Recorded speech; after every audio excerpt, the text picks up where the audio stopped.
Good evening, Eagles fans, and welcome to your daily dose of Philly football fever right here on the Eagles Insider Report. I'm your host, bringing you the latest from the nest at Lincoln Financial Field, where the passion runs as deep as the Schuylkill River. Now, picture this, you're soaring high on a 10-game winning streak, untouchable at home for over a year, looking every bit like the Super Bowl contenders we know you can be. But then, in a heartbeat, it all comes crashing down. That's exactly what happened to our Philadelphia Eagles last night against the Denver Broncos. Folks, if you're still shaking your head in disbelief, you're not alone. Let's dive right into this heartbreaker and break it all down. First off, the headline that has the city of brotherly love buzzing. The Eagles dropped their first game of the season, falling 21-17 to the Broncos in a thriller that had us on the edge of our seats until the final whistle. Philly started strong, building a commanding 17-3 lead through 3 quarters, playing like the dominant force we've seen in flashes this year. But oh man, that fourth quarter? It was a total meltdown. The Broncos stormed back with 18 unanswered points, flipping the script faster than you can say, "Fly Eagles fly." Rookie quarterback Bo Nix turned into a wizard out there, torching our secondary for 242 yards and a touchdown in the final frame alone, while running back J.K. Dobbins carved up the defense for 79 yards and another score. It was a collapse that left fans at the Lynx stunned, ending our franchise-tying 10-game win streak and a 12-game home winning streak that dated back over a year. The last time we tasted defeat at home? That was a narrow 22-21 loss to the Atlanta Falcons on September 16, 2024. Feels like ancient history now, doesn't it? But let's zoom in on the play that's got everyone talking. That missed deep shot between Jalen Hurts and A.J. Brown late in the third quarter. This was a momentum killer, folks. Brown, our star wideout who's been a beast since joining the Eagles from the Titans in 2022, burned Broncos safety Talanoa Hufanga on a go route, leaving him in the dust. Hurts, spotting the mismatch, uncorks a bomb downfield, perfect spiral, right on target. But then, something goes wrong. Brown appears to throttle down just a tad, maybe expecting the ball elsewhere, and by the time he looks up, it's sailing just out of reach. From the broadcast booth, it looked like an overthrow by Hurts, but replay after replay shows Brown might have had a step to catch up if he'd kept the Jets on. Post-game, Brown didn't mince words. "From my point of view, we just missed.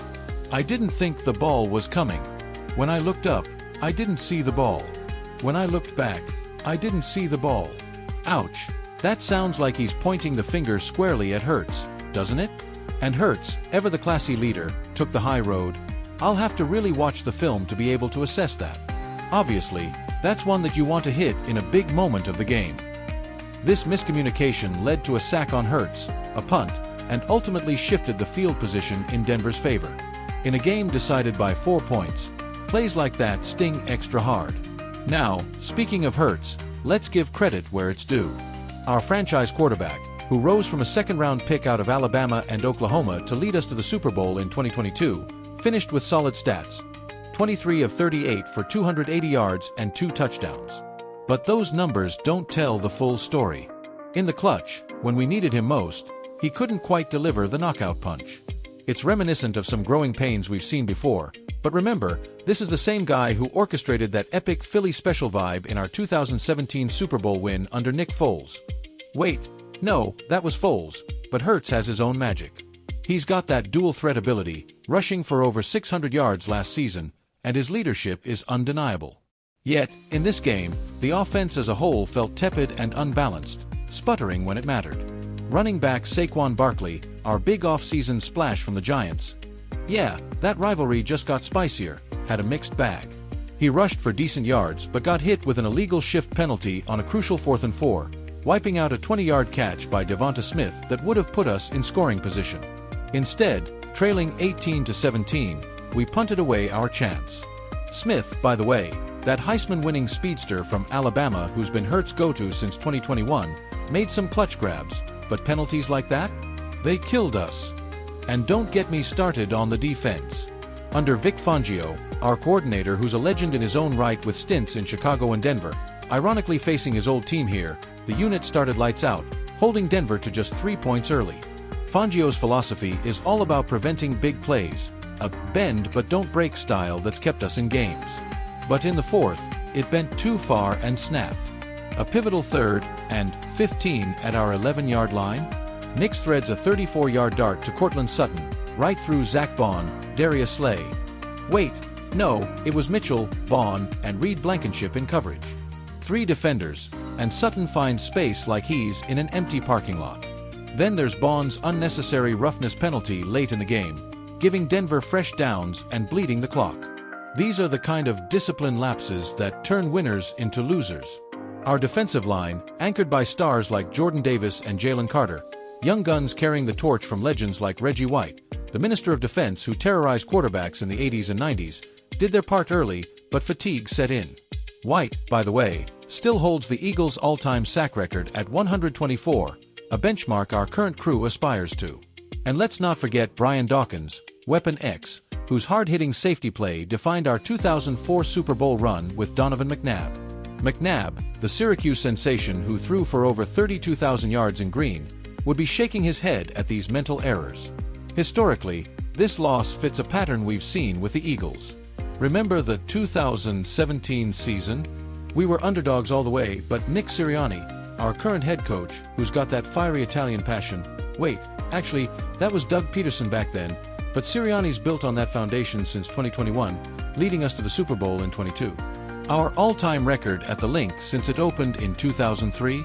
A solid 140-90-1, but streaks like this 12-game home win run echo the glory days. Statistically, we're still 4-1, tops in the NFC East over rivals like the Cowboys.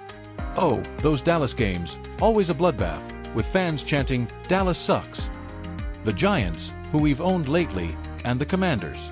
Compared to last year, when we started 10-1 but fizzled to 11-6 and a wild card exit, this early stumble could be a wake-up call. Our offense ranks mid-pack in yards per game at around 350, but penalties? We're top 5 in the league for flags, averaging over 80 yards lost per game. That's gotta change. Defensively, we're allowing just 18 points per contest, but explosive plays like Sutton's TD expose vulnerabilities. To get some insider perspective, I caught up with a fictional Eagles superfan, Philly Phil from South Street, who's been tailgating since the vet days. Man, that Hurts Brown miss? It's like when McNabb threw up on the field in the Super Bowl. Gut-wrenching, but we'll bounce back, he told me with that classic Philly grit. And imagine what Jason Kelce, our retired center and podcast king with brother Travis, yeah, the one dating Taylor Swift, bringing pop culture flair to our team, might say, "Boys, keep that brotherly shove sharp, but fix the details. We're built for January football." Speaking of Kelce, his biography is stuff of legend. Undrafted out of Cincinnati, he became a 6-time All-Pro, anchoring the line during our 2017 championship. Now, with his retirement, guys like Cam Jurgens are stepping up, but the leadership void shows in these close games. Looking ahead, what does this mean for the Eagles? At 4-1, playoffs are almost a lock. We've made it 6 of the last 7 years, but momentum is key in the NFL. This loss could fuel a fire, especially with tough NFC East matchups looming against the Cowboys and Giants. Prediction time. I see us rattling off another streak, finishing 12-5, grabbing the division crown. Hurts bounces back with a 300-yard, 3 TD game next week. But if we don't shore up that fourth quarter execution, Hurts called it a lack of execution, and he's spot on, complacency could derail us. Fangio might dial up more aggressive blitzes, trusting playmakers like Slay, our shutdown corner who's picked off 28 passes in his career. Eagles trivia to lighten the mood. Did you know "Fly Eagles Fly" was written in 1960 by Charles Borelli and Roger Cortland? It's our anthem, sung after every score, and it embodies the undying spirit of this fanbase, one of the most passionate in sports, filling the Link with 69,000 roaring voices each Sunday. And tying into current events, with the MLB playoffs heating up and our Phillies in the mix, Philly sports are alive. Let's channel that energy. In closing, Eagles Nation, this is just a bump in the road. We've risen from the ashes before, like after the 2016 7-9 season leading to our Super Bowl triumph. Stay locked in, hit that subscribe button for more breakdowns, and mark your calendars for next week's clash. What do you think? Will we soar again? Drop your takes in the comments. Until then, fly Eagles fly.